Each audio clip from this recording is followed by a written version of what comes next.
हनुमान, हट जाओ मेरे मार्ग से। इस आसुरी माया के प्रभाव को नष्ट करने के लिए मुझे योग विद्या का सहारा लेना होगा।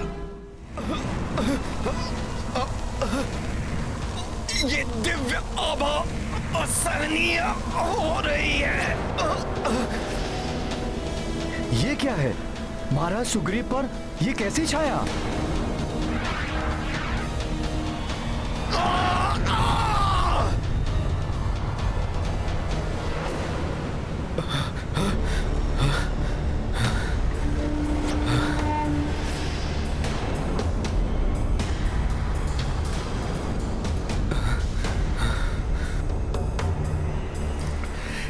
क्या हो गया था मुझे? इस दुष्ट वानर के तेज के समक्ष मेरा सम्मान प्रभाव कम हो गया है। प्रतीत हो रहा है जैसे महाराज सुग्रीव की तंद्रा टूट गई हो। कैसे हुआ ये?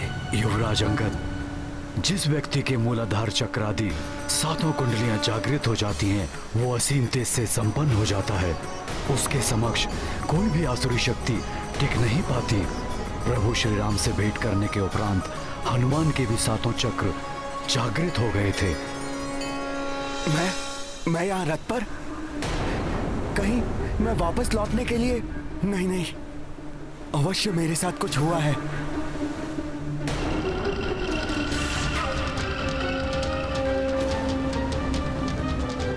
ये दोनों वही राक्षस हैं जो वानर का रूप धारण किए हुए हैं। इन्हीं की आसुरी शक्तियों के कारण महाराज सुग्रीव आप सम्मोहित हुए थे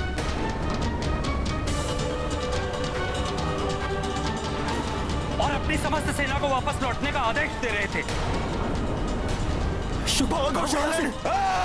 भागकर कहां जाओगे सखा?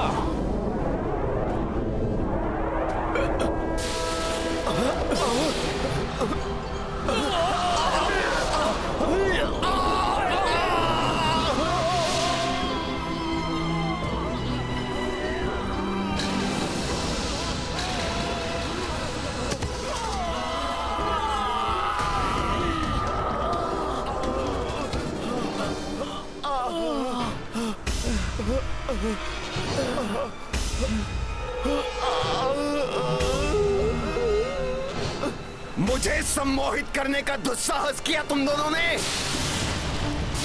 तुम हमारे वानर योद्धाओं में से नहीं हो। अपना वास्तविक रूप धारण करो। बताओ कौन हो तुम?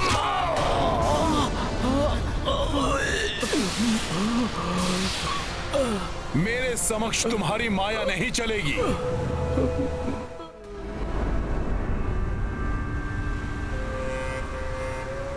तुम दोनों ने प्रभु श्री राम के विरुद्ध कार्य करने के लिए मुझे विवश किया। वे तो मेरे मित्र, मेरे भ्राता ही नहीं, मेरे भगवान हैं। मेरे प्रभु श्री राम के कार्य में बाधा डालने का दंड मिलेगा तुम्हें। ये दोनों लंकेश रावण के गुप्तचर हैं, शुक और चारण।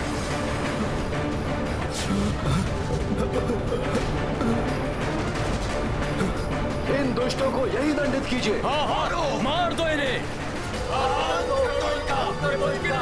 इन दुष्टों को यही दंडित कीजिए। मार दो क्षमा करें वानर श्रेष्ठ, हम तो अपने स्वामी के आदेश का पालन कर रहे थे। क्षमा के योग्य नहीं तुम दोनों असुर। तुम्हें तो यही समाप्त कर देना चाहिए। कर दीजिए इनका।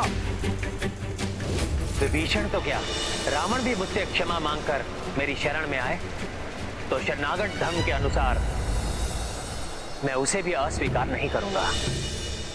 मैं प्रभु श्री राम की शरण में आना चाहता हूँ। प्रभु श्री राम मुझे क्षमा कर देंगे, वो बड़े दयालु हैं। नहीं, ये दोनों छल कर रहे हैं। प्रभु की सहृदयता और उनकी नीति का लाभ लेना चाहते हैं ये दोनों। नहीं, ऐसा नहीं है, ऐसा नहीं है। मैं इन धूर्तों को अब नीति सिखाता हूँ। सारा छल, सम्मोहन, माया सदा के लिए भूल जाएंगे ये धूर्त। इनका यही अंत कर दो। रुक जाओ सब, रुक जाओ।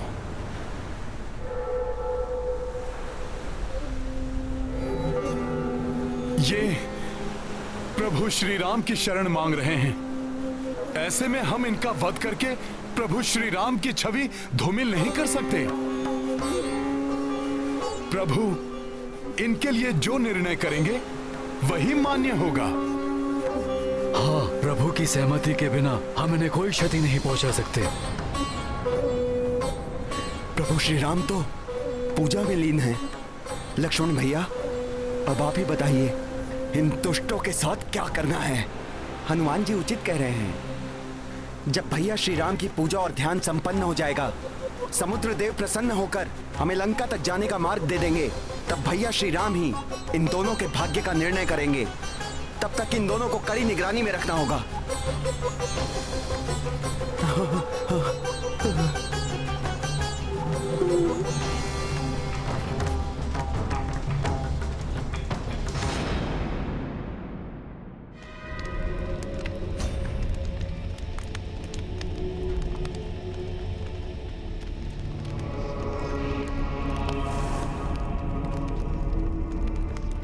अब तो हवन सामग्री भी समाप्त हो गई माता, किंतु आपके दर्शन नहीं हुए।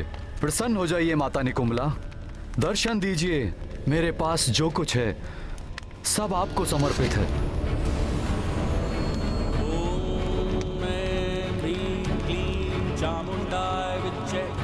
ओम ग्लौं हुं क्लीं जूं सः।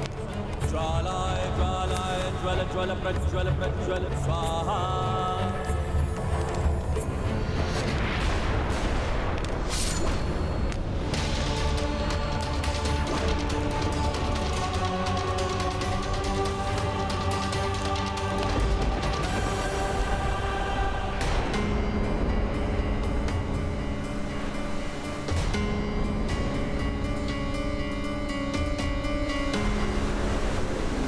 हनुमान जी, भैया श्री राम की पूजा अपने चरम पर पहुंच रही है,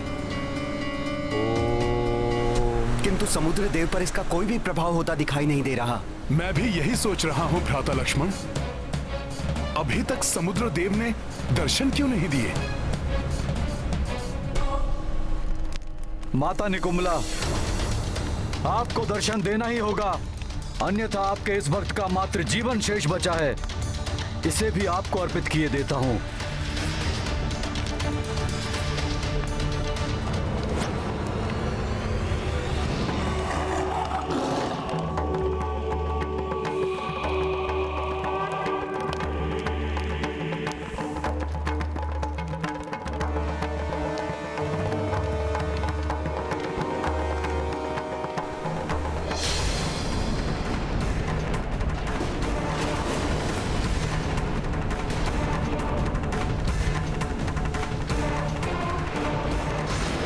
मेघनाथ, इष्ट देव और देवी अपने भक्त के जीवन के बलिदान से नहीं, उसकी भक्ति और श्रद्धा से प्रसन्न होते हैं। तुमने सदैव अपनी भक्ति और समर्पण से मुझे प्रसन्न किया है। जय माता निकुंभला, माता की जय हो।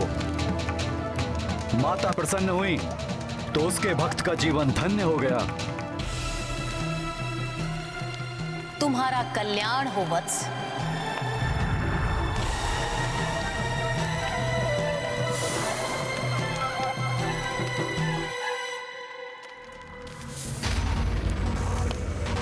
इस बार तुमने विशेष रूप से उग्र पूजा की है मेघनाथ। क्या विशेष चाहते हो तुम? माता, मुझे अमरता का वरदान दीजिए। वत्स मेघनाथ, मैं तुम्हारी रक्षा तो कर सकती हूँ, किंतु अमरता का वरदान नहीं दे सकती। मात्र सृष्टिकर्ता ब्रह्मदेव ही दे सकते हैं। ब्रह्मदेव? परंतु माता, ब्रह्मदेव को प्रसन्न करने के लिए तो वर्षों तक घोर तप करना पड़ता है। तुम्हें कदाचित स्मरण नहीं है मेघनाथ, जब तुमने देवराज इंद्र को बंदी बना लिया था, तब ब्रह्मदेव ने उन्हें मुक्त करने के लिए तुम्हें एक वरदान देने का वचन दिया था। तुम उसी वचन का लाभ उठा सकते हो। ब्रह्मदेव शीघ्र दर्शन देकर तुम्हें इच्छित वरदान दे सकते हैं। माता निकुंभला, आपने तो मेरी समस्या का सहजी समाधान कर दिया। आपका बहुत बहुत धन्यवाद माता। सफल मनोरथ भव।